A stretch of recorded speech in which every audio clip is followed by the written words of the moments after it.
बातमी पाहूयात। गाझामधून हमासला संपवणारच असं इस्रायलचे पंतप्रधान बेंजामिन नेतन्याहू यांनी आता ही भूमिका घेतली आहे।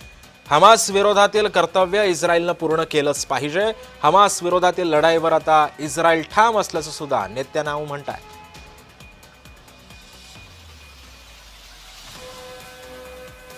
त्यामुळे आपण आता पाहतोय की गाझामधून हमासला संपवणारच असं इस्रायलने आता भूमिका घेतलेली आहे।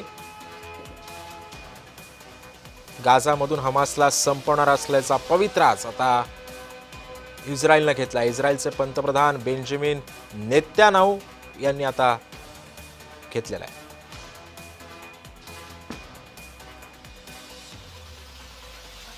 सध्या इस्रायल आणि हमासचं युद्ध आता खूप वाढलेलं आहे आणि याच पार्श्वभूमीवरती सध्या इस्रायलने हा पवित्रा घेतलेला आहे।